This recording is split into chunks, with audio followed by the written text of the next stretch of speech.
Hello, welcome back to പുതിയൊരു video. അപ്പോൾ ഇന്നത്തെ വീഡിയോ ബൈക്കിനെ പറ്റിയോ കാറിനെ പറ്റിയോ ഒന്നല്ല. ഇന്ന് ഒരു സ്പെഷ്യൽ ഡേ ആണ്. ഇന്ന് നമ്മുടെ ബ്രോൻ്റെ എൻഗേജ്മെൻ്റ് ആണ്. അപ്പോൾ നമ്മൾ ഓൾറെഡി കസിൻസോ കാര്യങ്ങളോ ആരും പോകുന്നില്ല എന്ന് വിചാരിച്ചതാണ്. കാരണം ഫംഗ്ഷൻ ഓഡിറ്റോറിയത്തിൽ വെച്ചാണ്. അപ്പോൾ പിന്നെ വലിയ ആൾക്കാർ പോകുന്നത് കൊണ്ട് നമ്മൾ പോകണ്ടെന്ന് വിചാരിച്ചതാണ്. അപ്പോൾ പെട്ടെന്ന് ഇന്ന് രാവിലെ എണീറ്റ പാടാണ് പറയുന്നത് നീയും പോകണമെന്ന് പറഞ്ഞിട്ട് പെട്ടെന്ന് പറഞ്ഞത്. അപ്പോൾ നമ്മുടെ അടുത്ത് ഡ്രസ്സോ കാര്യങ്ങളൊന്നും എടുത്തിട്ടില്ല. അപ്പോൾ നമ്മളുള്ള ഡ്രസ്സ് വെച്ച് വൈറ്റ് ഔട്ട്ഫിറ്റ് തന്നെ പോകാമെന്ന് വിചാരിച്ച് റെഡിയാകാൻ തുടങ്ങി. നമ്മൾ ഫ്രഷപ്പായി റെഡിയായി അപ്പോൾ പോകേണ്ട കാര്യങ്ങളൊക്കെ ചെയ്യാൻ തുടങ്ങി. അപ്പം അതിനുശേഷം നമ്മുടെ മെയിനായിട്ട് എവിടെയും പുറത്തു പോകുമ്പോഴുള്ളൊരു കാര്യമാണ് നമ്മളെ ഹെയർ സെറ്റിങ്. ഹെയർ സെറ്റ് ചെയ്യാൻ്റെ ചെറിയൊരു പണിയുണ്ട്. നമ്മൾ തലേന്നേ കുറച്ച് സൂത്രപ്പണികളൊക്കെ ചെയ്തു വെച്ച് കഴിഞ്ഞാലേ സെറ്റ് ചെയ്യാൻ പറ്റൂ. അപ്പോൾ അത് ചെയ്തുകൊണ്ടിരിക്കുമ്പോഴാണ് പെട്ടെന്ന് അമ്മ വന്നിട്ട് അമ്മയുടെ സാരിയുടെ ചെറിയൊരു ഫ്ലവർ ഇളകിപ്പോയി എന്ന് പറഞ്ഞത്. അപ്പോൾ അമ്മ തന്നെയാണ് അമ്മയുടെ സാരിയും കാര്യങ്ങളൊക്കെ സ്റ്റിച്ച് ചെയ്യുന്നതും കാര്യങ്ങളൊക്കെ. അപ്പോൾ അത് നമ്മൾ സെറ്റായി കൊടുത്തു. പിന്നെ നമ്മൾ വീണ്ടും നമ്മുടെ ഹെയർ സെറ്റിങ് തന്നെ പണിയാൻ തുടങ്ങി. അങ്ങനെ കുറച്ച് ടൈം എടുത്ത് നമ്മൾ ഹെയറൊക്കെ സെറ്റാക്കി. പിന്നെ അതിനുശേഷം നമ്മൾ വിചാരിച്ചു വൈറ്റ് ഔട്ട്ഫിറ്റല്ലേ, അതിനൊരു ചന്ദനക്കുറിയും കൂടി ആയിക്കഴിഞ്ഞാൽ സെറ്റായിരിക്കും എന്നുള്ള രീതിക്ക് ആലോചിച്ച് ജസ്റ്റ് പോയി ചന്ദനക്കുറിയൊക്കെ തൊട്ടു.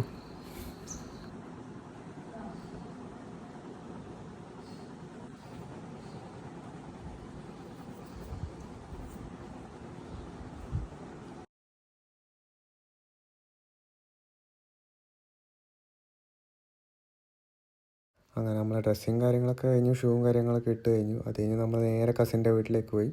അപ്പോൾ അവിടെ എത്തിയിട്ട് നോക്കുമ്പോൾ എല്ലാവരും മേക്കപ്പ് ചെയ്യുന്നു. പിന്നെ എന്തൊക്കെയോ കിട്ടിയ സാധനം വാരിയെടുത്ത് മുഖത്തൊക്കെ തേച്ച്. അപ്പോൾ അടുത്തതായിട്ട് ഇതാണ് നമ്മളെ അടുത്തൊരു അനിയത്തി എന്ന് പറയുന്നത്. ഇവളാണ് നമ്മളെ ഏക ഹോമിയോ ഡോക്ടറിൻ്റെ ഫാമിലി.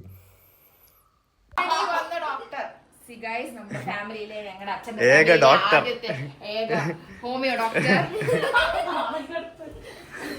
മേക്കപ്പ് കുറച്ച് കൂടിപ്പോയത് ചേട്ടാ. അങ്ങനെ എല്ലാവരും ഫാമിലി മെമ്പേഴ്സ് എല്ലാവരും സെറ്റായിട്ട് വീട്ടിലേക്ക് എത്തിയിട്ടുണ്ട്.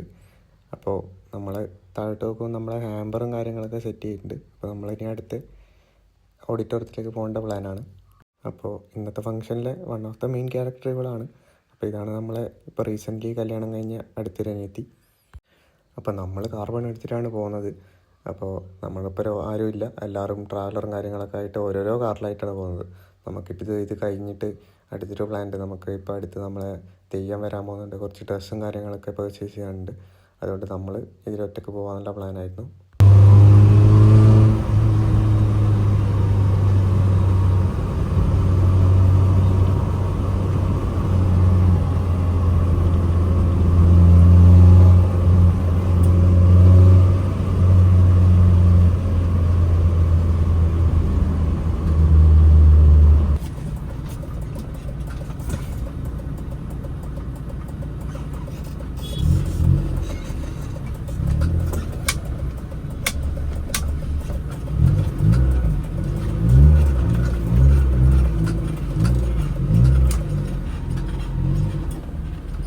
അങ്ങനെ ഫങ്ഷനും കാര്യങ്ങളൊക്കെ സ്റ്റാർട്ട് ചെയ്തിട്ടുണ്ട്. അപ്പോൾ നമ്മൾ എവിടെ പോയാലും ഉള്ള മെയിൻ റോൾ തന്നെയാണ് എവിടെയും നമുക്ക് തന്നെ വീഡിയോ എടുക്കുക, ഫോട്ടോ എടുക്കുക, ഇത് തന്നെ. അപ്പോൾ അടുത്ത മെയിൻ ക്യാരക്ടറാണ് ഇതാണ് കല്യാണ പെണ്ണ്. അപ്പോൾ ഫങ്ഷൻ അങ്ങനെ നടക്കുന്നുണ്ട്.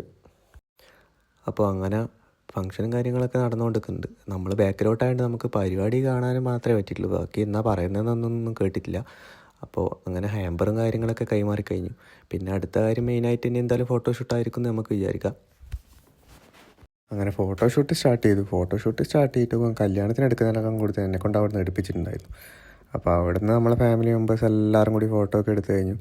പിന്നെ നമ്മൾ കിട്ടിയ ടൈം നോക്കി നേരെ ഫുഡ് കഴിക്കാൻ ഓടി. അങ്ങനെ നമ്മൾ പറ്റിയ ടൈം നോക്കിയിട്ട് നമ്മൾ പെട്ടെന്ന് തന്നെ ഫുഡും കാര്യങ്ങളൊക്കെ കഴിച്ചിട്ടുണ്ട്. അപ്പോൾ അത് കഴിഞ്ഞ് നമ്മൾ കുറച്ച് വീഡിയോയും കാര്യങ്ങളൊക്കെ പിന്നെയും എടുത്തു കൊടുത്തു.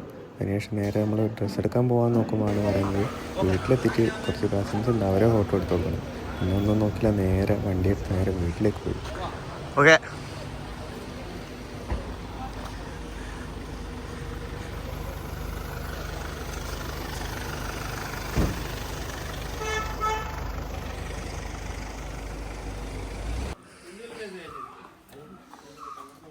അങ്ങനെ വീട്ടിലെത്തിയിട്ട് നോക്കുമ്പോൾ വന്നതിനേക്കാളും കൂടുതൽ ആൾക്കാർ വീട്ടിലവിടെ ഉണ്ടായിരുന്നു.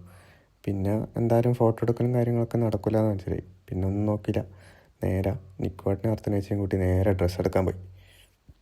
അപ്പോൾ ഡ്രസ്സും കാര്യങ്ങളൊക്കെ എടുത്തിട്ടുണ്ട്. അപ്പോൾ ഡ്രസ്സ് നമ്മളെപ്പോഴും കുറച്ച് കാലമായിട്ട് എപ്പോഴും എടുക്കുന്ന സ്ഥലം എന്ന് വെച്ചാൽ ഡെനിം പ്ലസ് ആണ്. അപ്പോൾ ഇവിടുന്ന് മാത്രമേ ഇപ്പോൾ ഡ്രസ്സ് കാര്യങ്ങളൊക്കെ എടുക്കാറുള്ളൂ.